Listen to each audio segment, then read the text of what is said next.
Hello everyone, it's Leo and it's time to talk about episode 29 from Hirogaru's PreCure, in which we surprisingly tropicalized a little bit with Cure Summer appearing at the ending, and I was a little surprised. Since this was a Soda episode, I was really expecting to see Cure Sky, but I was very happy. I love Cure Summer, and this gives us a hint as to what to expect from now on. We'll probably see the leaders again and rotating with characters from Hirogaru Sky, as well as also a new Cure that we haven't seen before. We'll see probably next month. Her debut is coming and I'm very excited. But today we're here to talk about 29, which was surprisingly a very heartwarming episode.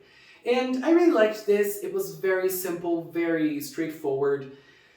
And I was a little surprised because I was thinking that this episode was going to be a funny one. This was probably like a very fun episode up until the end, in which we were going to see something emotional. But it was kind of the reverse. It was funny at the start, but then it got emotional very fast, and it kept on being emotional until the end. And I really enjoyed this, mostly because I really like how Hirogaru Sky handles emotion in general.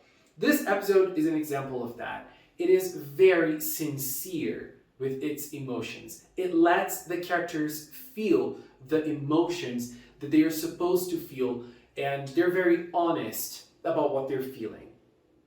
So the start was very funny with Soda entering the house and all the funny faces. Soda, the kitty accompanying Soda to the house, back to Yo-Yo's house, to the Hirogaru Sky hideout, or to the Hirogaru Sky group house.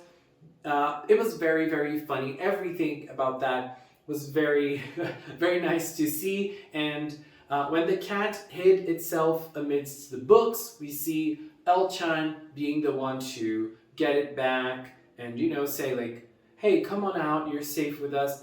And it was very nice because so far they've been teaching El lots of lessons. It was time for El to teach them a lesson as well, especially to Soda, who wants to be the hero to everyone. So it was nice seeing that.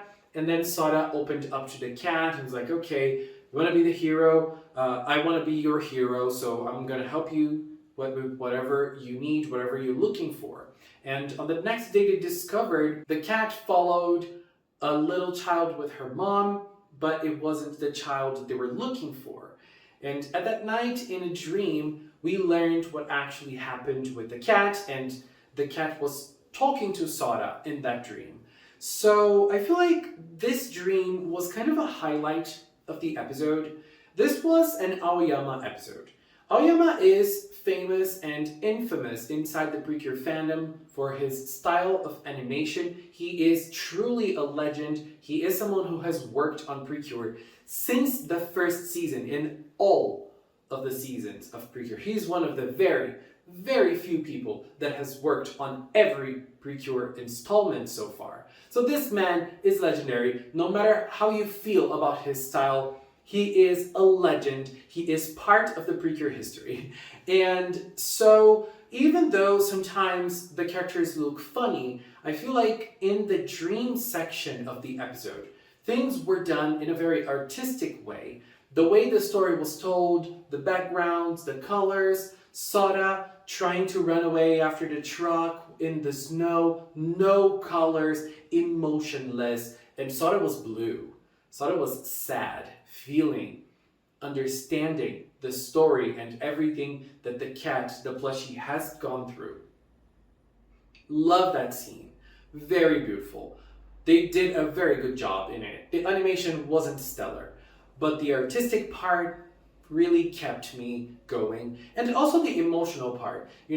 Obviously when it comes to real life, those things, they don't exactly apply like in the episode. When you're looking at it in a piece of media, feelings that we share with toys or things that remind us of our childhood are dear to us. We have that feeling, we have that connection, and whenever we get into media that looks through the lenses of that thing that's special to us, it really gets me.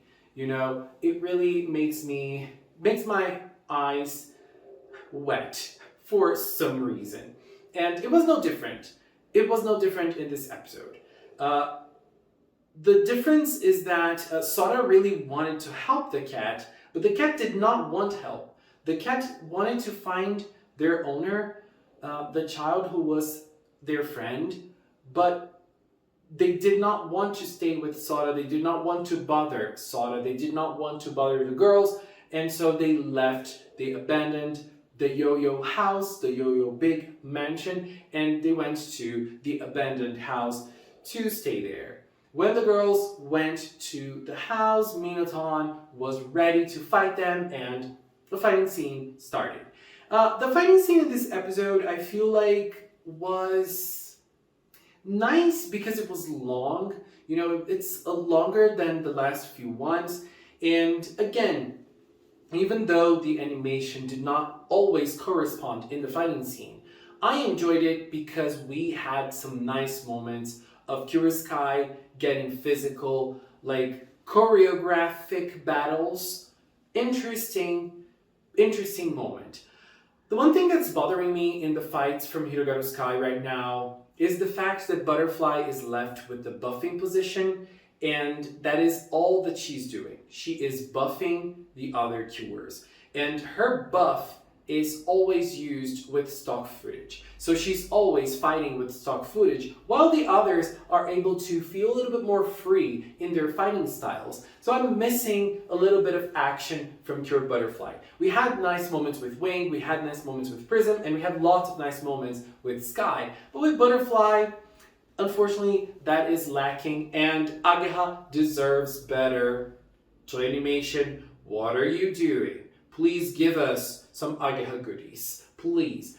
And obviously, we had a little emotional moment between Sora and the cat, the Kuroskai and the plushie that helped her and showed her the way during the fighting scene. That moment was very nice. I really liked it. It really shows how connected they were. Very cool. And so they were able to escape. Kuroskai was able to use a little bit of combination with Cure Prism and win the fight. That moment was very cool. But obviously, Titanic Rainbow was the one to end it all. But I really loved Kuroskai and Prism's combination. Sky kicking Prism's ball. It was like a little Cure March moment there, a little Cure Soleil moment there. I loved it. Kuroskai, you're such a legend. And so, at the end, obviously with a big coincidence, the girl comes back to the house to see if she can find the missing plushie a year after she lost it, and they are able to reconnect. Sora gives it back to her, Sora gives the kitty back to her. So we learn throughout the episode that Sora, since her childhood, was training very hard to become a hero, so she did not have a proper childhood. She never really connected with a plushie or a toy, something that is special to her in her childhood. So she ended up connecting with the kitty. She ended up connecting with that specific plushie, which gave us lots of heartfelt moments in this episode, especially with the goodbye. The goodbye was very sweet, because Sora was sad to let it go, and the kitty was also sad to let it go. The kitty was very happy, obviously, meeting their owner again, but to say goodbye to Sora was not an easy task for both of them. They said goodbye, but before saying goodbye, Sora was able to interpret the kitty feelings to the little girl. You know, show the little girl what the kitty was feeling, because she knew that the kitty had those feelings inside of it. So she played a little bit of marionette with the kitty and gave it back to the girl. The girl cried and hugged the kitty very strongly, and the kitty ultimately was able to say goodbye to Sora. We didn't see Sora's face first time, like we saw only her back. And we didn't see her face. When Mashiro looked at her, I thought that we were going to see Sora crying. But that's not what happened. The episode finished with Sora with a big smile. She waved her hand, saying a heartfelt goodbye to the plushie. but she was feeling happy because she was able to experience something that she was never able to experience when she was a child. It's never too late to have those feelings in you. Even when you're an adult, even if you are a teenager, like Sora is, it doesn't matter. It's never too late. We are all human beings with hearts and emotions, and we are all allowed to feel the feelings we are feeling. So enjoy your feelings. Let them flow through you. And that's how I felt while watching the last scene of the episode. Sora was very happy letting the kitty go. She was sad by letting the kitty go, but she was also happy she was able to experience this emotion. How sweet that was. And I really loved the last few moments. She was saying goodbye. Mashiro gave her a shoulder bump. You know, they're very close to each other. They understand each other, and Mashiro understood Sora very well, and she knew what Sora was feeling. What a cute moment. And at the end, we had that beautiful shot of the five members from the Hirogaru Sky PreCure team. I loved it. Anyways, those are my feelings from episode 29. My hero corner, it's kind of hard because I have two scenes that I really love, but I am gonna go with the dream scene as my hero corner from episode 29. I really loved the artistic twist they went for it. Sometimes PreCure does it, and when they do it, I really like it. And they did it this time.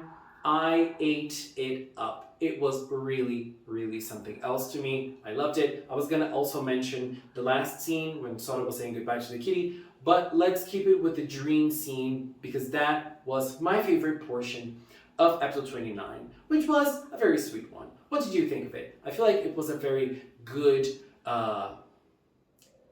piece of narrative to Sora as a character. I really liked seeing a little bit more emotion from her, apart from all of the hero shenanigans that she always goes through. So, very, very cute and emotional moment for me. Anyways, babes, this is it for now. Just want to take this little time to thank the members of the Magical Cinema channel. If you are a member, thank you very much for your support. If you've watched up to now, thank you so much as well. Thank you so much for watching, and until next time, bye bye!